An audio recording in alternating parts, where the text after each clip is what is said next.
Wednesday season 1 episode 1। Netflix की Wednesday एक dark comedy mystery series है जो आइकॉनिक एडम्स फैमिली की बेटी वेंसडे एडम्स के अराउंड घूमती है। ये सिर्फ एक हाई स्कूल ड्रामा नहीं है, यहाँ है साइकिक पावर्स, मॉन्स्टर्स, मर्डर्स और एक बड़ी कॉन्स्पिरेसी जो वेंसडे को खुद सॉल्व करनी है। अगर आपको हैरी पॉटर, स्ट्रेंजर थिंग्स और इस तरह की मिस्टीरियस एडवेंचर और सुपर सीरीज़ पसंद आती हैं तो ये सीरीज़ आपके लिए है। तो चलिए एपिसोड शुरू करते हैं। एपिसोड की शुरुआत होती है वेंसडे एडम से, जो अपने स्कूल आती है। स्कूल में आकर वो देखती है कि किसी ने उसके छोटे भाई पक्सली को स्कूल के लॉकर में बंद कर रखा है। वो पक्सली से पूछती है कि उसके साथ ऐसा किसने किया, पर पक्सली को उनका नाम नहीं पता होता। पक्सली को टच करते ही वेंसडे को एक विजन आता है और जिसमें जिसमें उसे उन लोगों के चेहरे दिखते हैं जिन लोगों ने पक्सली का ये हाल किया था। यहाँ पे मैं आपको बता दूं कि वेंसडे के पास एक स्पेशल तरह की साइकिक पावर्स हैं, जिससे कभी कभी जब वो लोगों को टच करती है तो उसे उन लोगों से या फिर किसी चीज़ से रिलेटेड कोई विजन आता है। और हम पूरे सीरीज़ में देखेंगे कि वेंसडे अपनी पावर्स को समझने की और उनको कंट्रोल में लाने की पूरी कोशिश करती है। इसके बाद वेंसडे स्विम टीम के पास जाती है जिन लोगों ने उसके भाई पक्सली को परेशान किया था, और उनके स्विमिंग पूल में पिराना मछली छोड़ देती है, जिससे एक बच्चे की जान जाते जाते बच। वेंसडे बाकी स्कूल के बच्चों से काफ़ी अलग है। वो काफ़ी समझदार है और उसे काफ़ी ज़्यादा हर चीज़ की नॉलेज है, पर उसका स्वभाव, उसके बात करने का तरीका और उसका पहनावा और उसकी हर एक चीज़ कहीं ना कहीं बाकी बच्चों से बहुत डिफरेंट है। इसी वजह से ना वेंसडे का कोई दोस्त है और ना ही ज़्यादा लोग उसे पसंद करते हैं। इस इंसिडेंट की वजह से वेंसडे को उसके स्कूल से निकाल देते हैं और हमें मिलाते हैं वेंसडे के पेरेंट्स मोटिशा और गोमेज एडम से। मोटिशा के पास भी वेंसडे की तरह एक साइकिक एबिलिटीज़ हैं, पर वेंसडे अपने माता पिता से काफ़ी नाराज़ है क्योंकि उसके माता पिता उसे एक नेवरमोर नाम के नए स्कूल में भेज रहे हैं। ये नेवरमोर अकेडमी वेंसडे जैसे स्पेशल बच्चों के लिए एक अलग तरह से स्कूल बनाया हुआ है। जैसे कि आपने देखा होगा हैरी पॉटर में हॉगवर्ट्स था जहाँ पे सारे जादूगर पढ़ते थे, उसी तरह ये नेवरमोर अकेडमी है जहाँ पर वेंसडे की तरह अलग अलग जादू एबिलिटीज़ वाले बच्चे पढ़ते हैं। अपने ये स्पेशल स्कूल आउटकास्ट की वजह से जाना जाता है, जैसे कि वैम्पायर्स, वर्वोल्व्स, सायरन। यहाँ हमें ये भी पता चलता है कि नेवरमोर वही स्कूल है जहाँ पर मोटिशा और गोमेज पढ़ा करते थे और यहीं पे दोनों मिले थे और इन्हें यहीं पर प्यार हुआ था। वो कब से चाहते थे कि वेंसडे इस स्कूल में एडमिशन ले, पर वेंसडे हमेशा उन्हें टाल देती थी। पर जब अब इस हाई स्कूल से वेंसडे को निकाला गया तो मोटिशा और गोमेज जानबूझकर और ज़बरदस्ती से वेंसडे को यहाँ भेज रहे हैं, जिस वजह से वेंसडे काफ़ी चिड़ी हुई है। इसके बाद सीन शिफ्ट होता है एक टूरिस्ट की तरफ जो नेवरमोर अकेडमी के पास वाले जंगल में जाता है एक शॉर्टकट और हाइक के लिए, पर वहाँ पर कोई अनजाना सा क्रीचर उस पर अटैक करता है। इसके बाद वेंसडे और पूरी एडम्स फैमिली नेवरमोर अकेडमी आती है और आकर मिलती है प्रिंसिपल वीम्स से। प्रिंसिपल वीम्स मोटिशा की रूममेट रह चुकी हैं, तो इन दोनों के आपस में एक अलग इक्वेशन है। प्रिंसिपल वीम्स उन्हें बताती हैं कि वैसे तो वो लोग मिड टर्म में कभी भी किसी बच्चे को स्कूल में नहीं लेते, पर मोटिशा की वजह से और उनकी पूरी फैमिली और वेंसडे के रिकॉर्ड को देखते हुए उन्होंने वेंसडे को स्कूल में एक्सेप्ट कर लिया है। साथ ही में पता चलता है कि वेंसडे को यहाँ पर थेरेपी सेशंस भी लेने पड़ेंगे ताकि वो अपने गुस्से पर कंट्रोल पा सके। इसके बाद प्रिंसिपल वीम्स वेंसडे को बताती हैं कि वो ओफिलिया हॉल में रहेगी।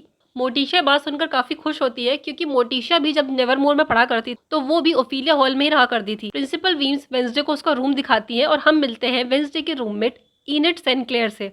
इनेट एक वर्वुल्फ है और वेंसडे से काफ़ी अलग है। इनेट काफ़ी खुशमिजाज और बहुत बोलने वाली लड़की है, यानी कि वेंसडे से पूरी उल्टी। इनेट को देखकर वेंसडे घबरा जाती है और मोटिशा इनेट को बताती है कि वेंसडे को कलर से एलर्जी है। प्रिंसिपल वीम्स इसके बाद इनेट को कहती है कि वो वेंसडे को पूरे स्कूल का राउंड करा दे और उसे बाकी बच्चों से भी मिलवाए। इनेट वेंसडे को बाहर लेके जाती है और उसे नेवरमोर के बारे में बताती है। वो बताती है नेवरमोर की रचना 1791 में हुई थी वेंसडे और इनेट जैसे आउटकास्ट के लिए। वेंसडे एनेट को बताती है वो ज़्यादा दिन तक नेवरमोर में नहीं रहेगी, जैसे ही उसे मौका मिलेगा वो वहाँ से भाग जाएगी क्योंकि ये उसके पेरेंट्स का आइडिया है और वो यहाँ बिल्कुल नहीं रुकना चाहती। इसके बाद इनेट वेंसडे को ग्राउंड में लेके आती है और उसे बताती है नेवरमोर अकेडमी में स्टूडेंट्स को उनकी सुपरनेचुरल एबिलिटीज़ के बेस पर ग्रुप्स में डिवाइड किया गया है।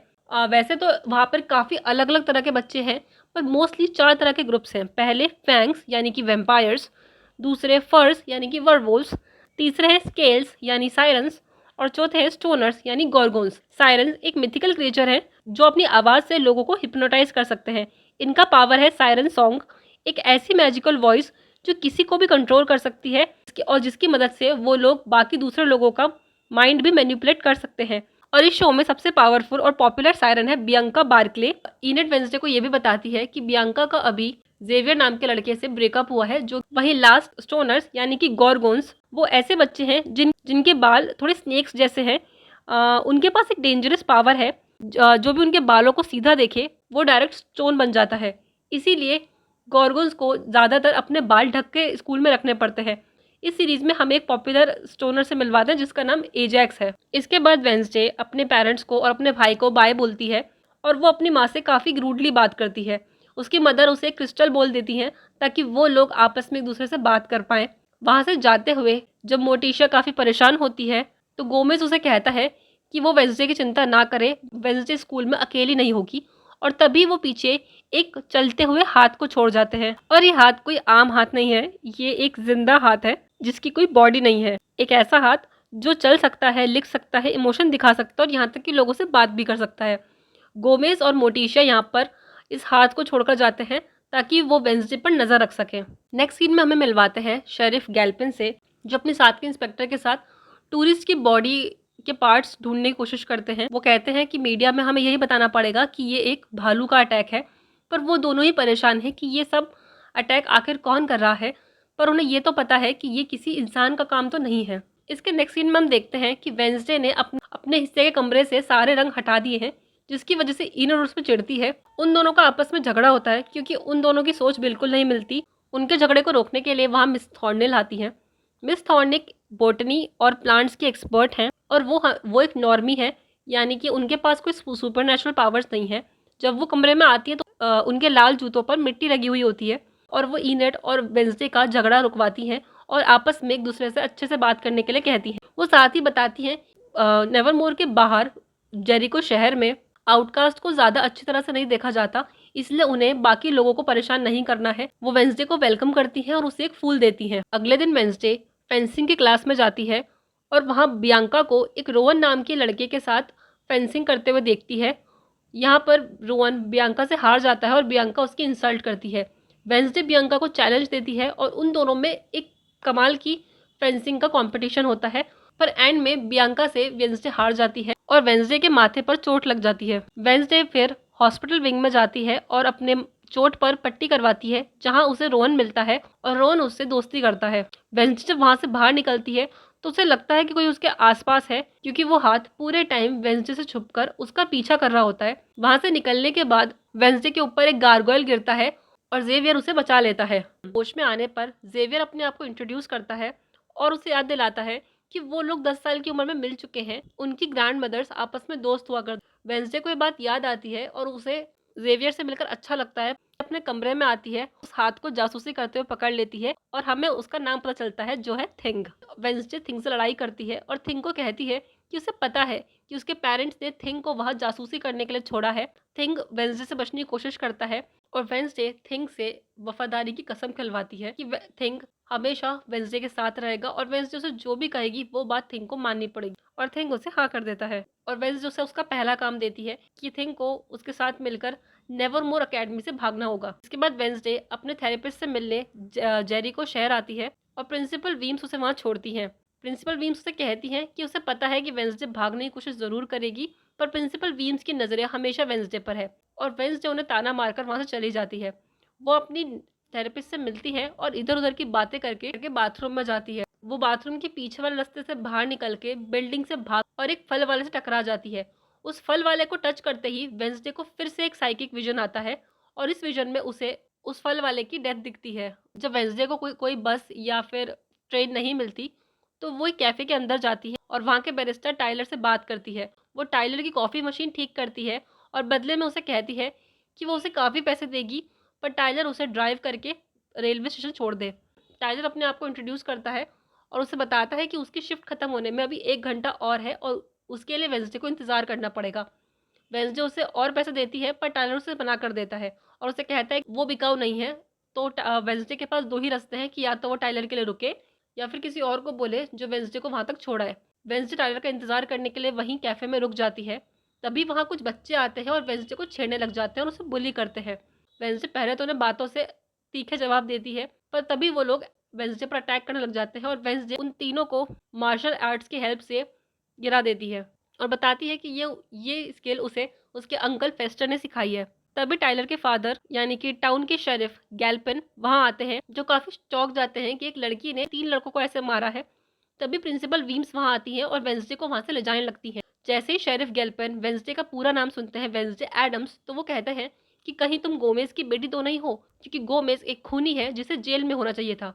वेंसडे इन्फॉर्मेशन सुन के चौंक जाती है और शेरिफ उसे कहते हैं कि वो वेंसडे पर कड़ी नजर रखेंगे। और इसके बाद वेंसडे प्रिंसिपल वीम्स के साथ वहाँ से चली जाती है और प्रिंसिपल वीम्स से पूछती है कि शेरिफ उसके फादर के बारे में सब क्या कह रहे थे, पर प्रिंसिपल वीम्स उसे कोई जवाब नहीं देती और बात को टाल देती। और रास्ते में वेंसडे देखती है कि उसे उस फल वाले की गाड़ी दिखती है जिसका एक्सीडेंट हो चुका है, यानी कि कंफर्म हो चुका है कि वेंसडे को जो भी विजन आया है वो सच हो रहा है। और कहीं ना कहीं वेंसडे को उसकी साइकिक एबिलिटीज की वजह से फ्यूचर दिखने लगा है। और इस रियलाइजेशन से वेंसडे काफी सोच में पड़ जाती है। इसके बाद उसी रात को वेंसडे अपनी डॉर्म की बालकनी में चेलो प्ले करती है और हमें अलग अलग लोगों के स्नैपशॉट्स दिखाए जाते हैं। हमें दिखाया जाता है कि रोवन अपनी टेलीकाइनेटिक पावर यूज करता है एक बुक को ढूंढने के लिए। एक टेलीकाइनेटिक इस तरह की पावर है जिसमें एक इंसान बिना छुए किसी भी चीज को इधर से उधर रख सकता है या बाहर निकाल सकता है। रोयन उस बुक को खोलता है और उस बुक में से एक पेज फाड़ता है जिसमें हमें एक लड़की खड़ी हुई दिखती है जो कि एक आदमी पर अटैक कर रही थी। वहीं दूसरी तरफ टाइलर को गोमेज की पुलिस फाइल ढूंढते हुए और पढ़ते हुए बताते हैं। उसी दौरान पुलिस स्टेशन में शेरिफ को अपने चौक बोर्ड पर मर्डर इन्वेस्टिगेशन करते हुए बताते हैं। वहीं जेवियर जो एक रेवन को पेंट कर रहा था वो रुक कर वेंसडे का म्यूजिक सुनता है। हमें थॉर्नहिल को दिखाते हैं जो कुछ वॉर्म्स को फ्लाइज खिला रही थी और वो भी म्यूजिक को सुनकर स्माइल करती है।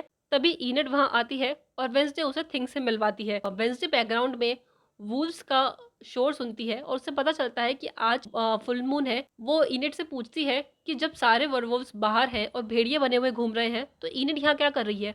तो इनेट उसे बताती है कि वो अब तक वर्वुल्फ नहीं बनी है। उसने एक डॉक्टर को दिखाया जिन्होंने कहा कि शायद इनेट एक लेट ब्लूमर है, यानी कि उसे वर्वुल्फ बनने में टाइम लगेगा।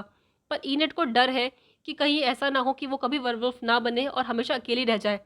वेंसडे को ये बात सुनकर काफ़ी अच्छा लगता है। वो कहती है कि अकेले रहना तो बहुत अच्छी बात है और इनेट वहाँ रोने लग जाती है। वेंसडे उसे चुप कराती है और इनेट उससे कहती है क्या वेंसडे कभी रोई है। तो वेंसडे उसे बताती है कि एक बार जब वो 6 साल की थी तो कुछ बुलीज ने उसके पालतू बिच्छू नीरो को मार दिया था। जब उसने नीरो को अलविदा कहा तो वेंसडे को बहुत बुरा लगा था और वो काफ़ी रोई थी, पर तब उसे समझ में आया कि रोने से कभी कुछ ठीक नहीं होता और इसीलिए वेंसडे उसके बाद कभी नहीं रोई। यहाँ पर हम देख सकते हैं कि धीरे धीरे ही सही वेंसडे और इनेट की दोस्ती होना शुरू हुई है। वेंसडे उसे कहती है कि क्या इनेट अपना रूम वापस चाहेगी, और अगर इनेट वेंसडे को उसका कंप्यूटर यूज करने दे वेंसडे वहां से भाग सकती है और इनेट ये बात सुनकर खुश होती है।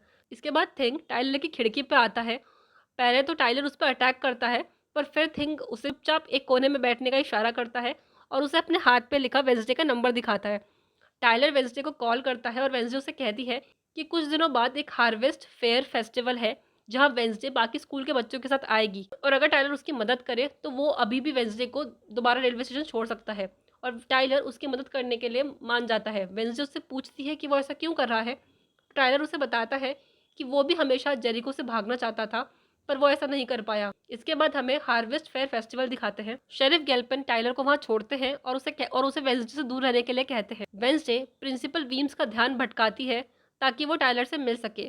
टाइलर और वेंसडे आपस में बात करते हैं और टाइलर वेंसडे को उसके फादर की फाइल देता है और कहता है वेंसडे चाहे तो इसे पढ़ सकती है, इसमें उसे सारे जवाब मिल जाएंगे जो वो ढूंढना चाहती थी। तो वेंसडे टाइलर से कहती है कि लोग उससे ऐसे आकर बात नहीं करते और ना ही उसके लिए कुछ ऐसा करते हैं। तो टाइलर उसे कहता है कि वो डरावनी नहीं है, बस थोड़ी सी अलग है। इसके बाद टाइलर और वेंसडे वहां से जाने लगते हैं। तभी वहां वो बच्चे आ जाते हैं जिन्हें वेंसडे ने कैफे में मारा था। टाइलर और वेंसडे उनसे बचकर भागते हैं और वेंसडे रोवन से टकरा जाती है और उसे फिर से एक विजन दिखता है। इस बार विजन में वेंसडे को वही बुक दिखती है जो रोवन के हाथ में थी और उसे एक आग लगा हुआ कंपाउंड दिखता है, एक गारगोयल दिखता है और साथ में रोवन होते हुए दिखती है। वेंसडे टाइलर को छोड़ के रोवन के पीछे जाती है उसे चेतावनी देने के लिए, पर रोवन उस पर ही हमला कर देता है। रोवन उसे बताता है कि वेंसडे पर गारगोयल उसी ने गिराया था। वो कहता है कि वो वेंसडे की जान लेकर स्कूल के बाकी लोगों को वेंसडे से बचा रहा है। रोवन उसे एक पिक्चर दिखाता है और कहता है कि इस पिक्चर में जो लड़की है वो वेंसडे है। ये तस्वीर उसकी मदर ने 25 साल पहले बनाई थी जब वो नेवरमोर में स्टूडेंट थी। वो एक बहुत अच्छी दूत थी, यानी कि उन्हें बहुत दूर का दिखता था और वो फ्यूचर प्रेडिक्ट कर पाती थी। और उन्होंने ही रोहन को इस बारे में बताया था और कहा था कि वेंसडे को मारना ही रोएन की डेस्टिनी है, क्योंकि वेंसडे नेवरमोर आते ही पूरे स्कूल को खत्म कर देगी। रोएन वेंसडे को नुकसान पहुंचाए उसके पहले ही एक अजीब सा मॉन्स्टर वहां आकर रोएन को बहुत बेरहमी से मार देता है। वेंसडे उसे देख लेती है और वो मॉन्स्टर सिर्फ वेंसडे को देखकर वहां से चला जाता है और वेंसडे पर हमला नहीं करता। वेंसडे इस बात से चौंक जाती है और वो पिक अपने पास रख लेती है।